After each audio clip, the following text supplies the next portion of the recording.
안녕하세요. 한 주간 잘 지내셨나요? 최태영 교수입니다. 기독교 세계관 둘째 주 1교시를 시작하겠습니다. 먼저 우리 수업이 이 사이버 수업이 한 주 더 연장돼서 3주차까지 사이버 강의로 진행한다고 학교에서 공지가 왔습니다. 참 안타까운 현실이네요. 빨리 코로나 이 질병을 극복하고 정상적인 수업을 했으면 좋겠습니다. 자, 열심히 기도하시면서 우리 강의 시작하겠습니다. 교재에 대해서 말씀을 먼저 드리겠습니다. 우리 교재가 두 권인데요. 복음이란 무엇인가 하고요. 천국만이 내 집은 아닙니다. 어때요? 이것을 빨리 구입을 하셔야 되겠습니다. 이제 2주차부터는 교재로 나가기 때문에 이 교재가 없으면 사실 수업이 정상적으로 되지 않을 것 같습니다. 이 인터넷으로 주문하시면 아마 이 두 권에 2만원이면 충분히 구입하실 수 있습니다.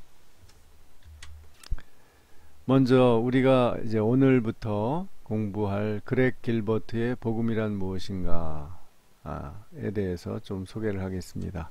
이 저자 그렉 길버트는 예일 대학교를 졸업했고 남침내 신학교 그 서든 베프티스트 디올로지컬 세미나리죠. 루이빌에 있는 가장 그 오래된 남침내교 신학교죠. 우리나라에서 박형룡 박사님이 거기에서 신학 박사를 하셨죠. 거기서 목회학 석사 학위를 받았고 역시 켄터키 루이빌에 있는 서드 에브뉴 침례교회에서 담임 목사로 섬기고 있고 기독교의 진리에 대한 아주 그 단순하지만 명확한 책을 여러 권 썼습니다. 10여 권을 써서 이렇게 책을 잘 쓰는 목회자로 유명합니다.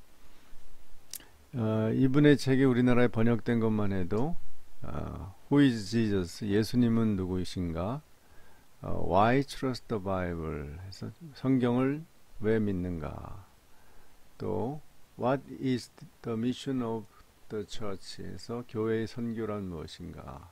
그다음에 Preach, 마크 데버랑 공저한 설교 이런 책들이 있습니다.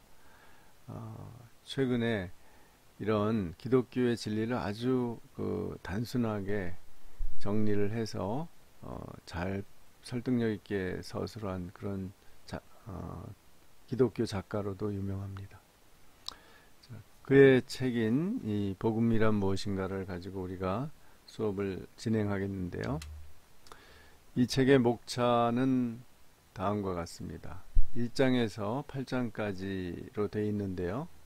이제 오늘 할 것이 1, 2장이죠.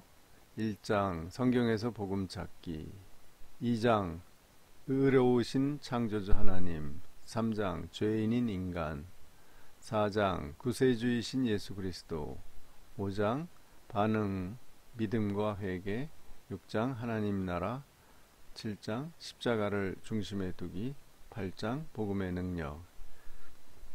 우리가 다 기독교의 그 복음의 진리를 이렇게 쭉 순서대로 정리를 잘 한 것 같습니다. 읽어가면서 이 내용을 하나씩 음미해 보기로 합시다. 이제 오늘 강의의 범위는 이 책에 들어가는 말부터 시작을 해서 이 책의 서론이죠. 1장에서 성경에서 복음 찾기, 거기에 내용은 무엇을 우리의 권위로 삼는가, 성경의 어디로 가야 하는가, 로마서 1장에서 4장까지의 복음, 중요한 4가지 질문, 신약 성경의 나머지 부분에 나타난 복음, 다양한 방식으로 핵심 진리를 설명하기 등의 이제 소 제목으로 되어 있고요. 2장 하나님에 대해서 의로우신 창조주 하나님, 그래서 하나님에 대한 가정, 창조주 하나님, 거룩하고 의로우신 하나님 해서 1장이 가장 양이 많고 2장은 좀 더 간단합니다. 이제 첫째 시간에는 들어가는 거를 우리 가지고 수업을 진행하고, 둘째 시간에 1장, 셋째 시간에 2장 이렇게 수업을 진행하겠습니다. 자, 들어가는 말에서 저자는 복음이 무엇이냐라고 묻고 있습니다. 여러분, 복음이 무엇이냐고 묻는다면 어떻게 대답하시겠습니까? 자, 퀴즈. 다음에서 바른 대답을 고르시오. 6개의 육지선다형이네요. 6개의 대답이 있습니다. 이 중에서 한번 골라보시기 바랍니다. 자, 펜을 가지고 잘 고르세요. 그래서 자기가 바른 대답이라고 생각하는 번호를 적으십시오. 1. 당신은 하나님의 자녀이고 하나님은 당신이 모든 면에서 성공적으로 살기를 원하신다. 네, 이해하셨죠? 2번. 그리스도가 나를 대신해서 죽으셨다는 사실이다. 3번. 예수님이 오셔서 정의와 소망과 사랑과 평화의 나라를 시작하셨고 완성시키실 것이다. 4번. 예수님은 당신이 어떤 실수나 죄를 저질러도 당신을 사랑하고 돌보신다. 5번. 하나님이 세상의 통치자라는 소식이다. 6번. 예수님이 가르치신 대로 살기만 하면 우리의 삶이 변할 것이고 기쁘고 만족한 삶을 살게 될 것이다. 이 6가지 대답은 제가 만든 것이 아니고요.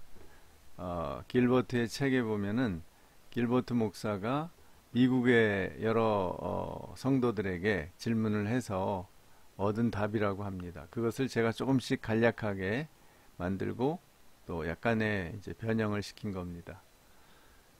이 6가지 중에서 여러분은 몇 번을 대답하셨어요?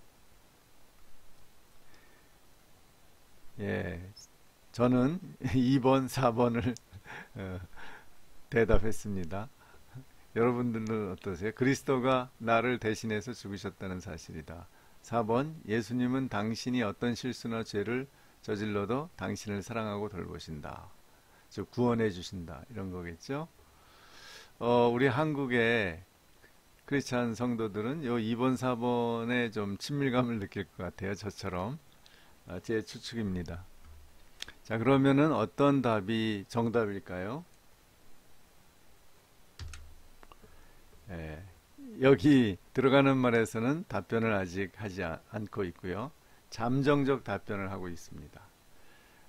우선 이 6가지는 다 조금씩은 맞지만 뒤죽박죽 섞여 있고 불충분하다.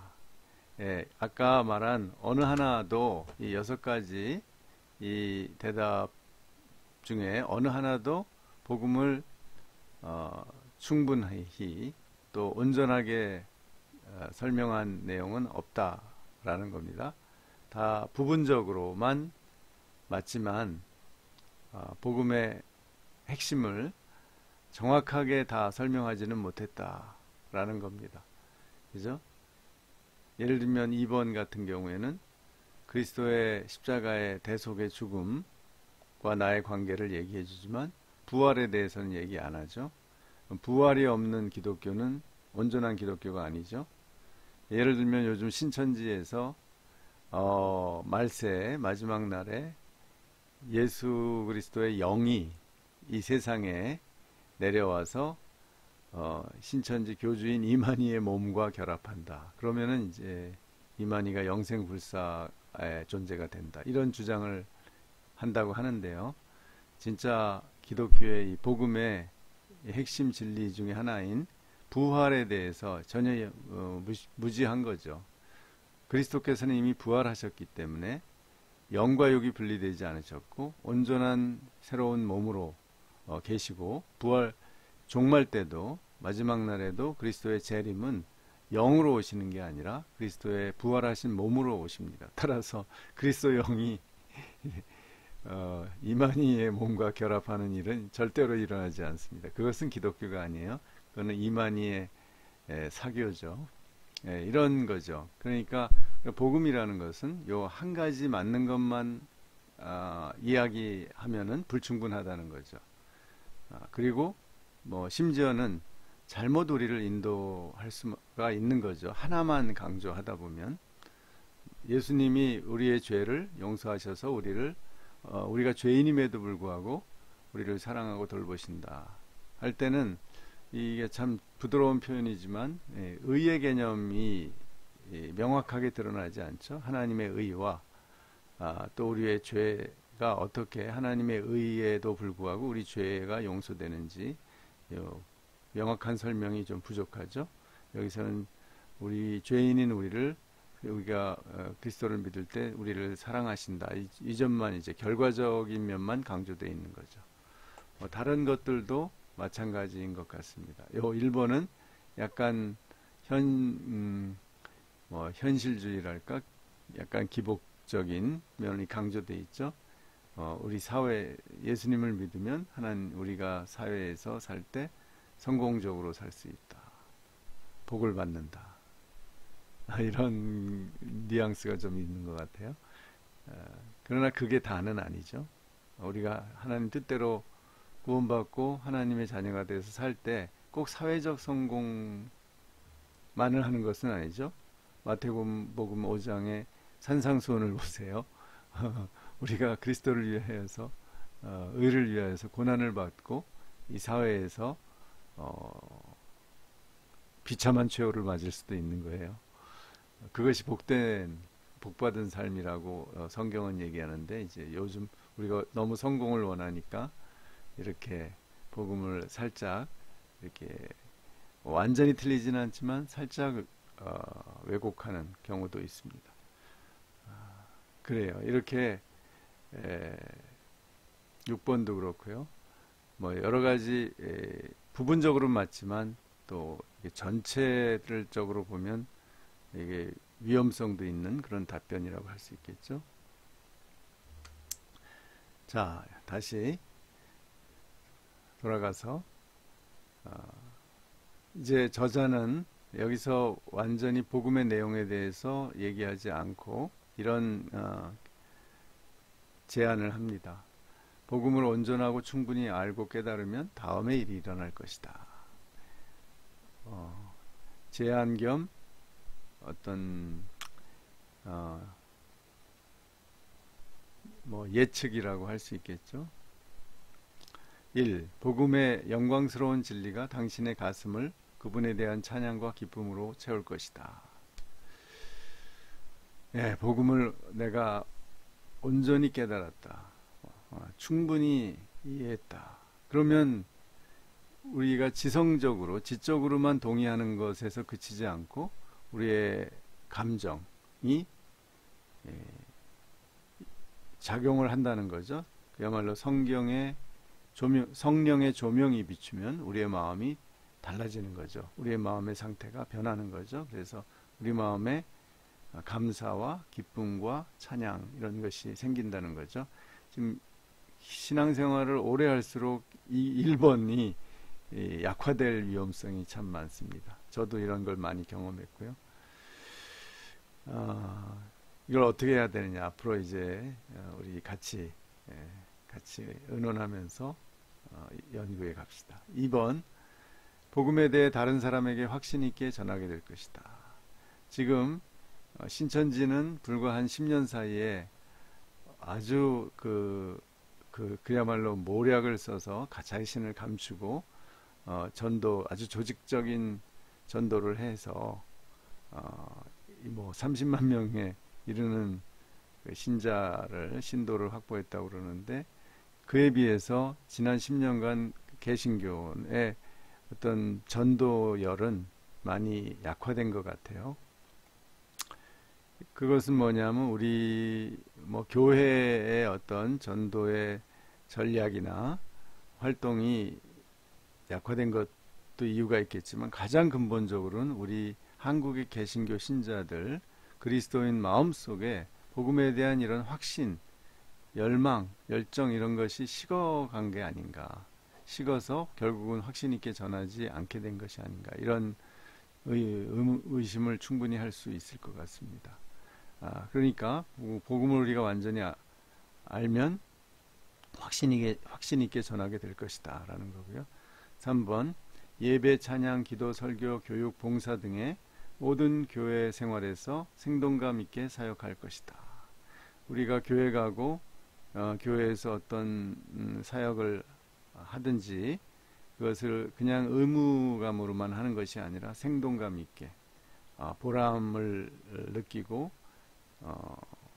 또 확신을 가지고 사역을 하게 될 것이다 라는 거죠. 복음이 우리 마음속에 확실하게 자리 잡으면 그렇다는 거죠.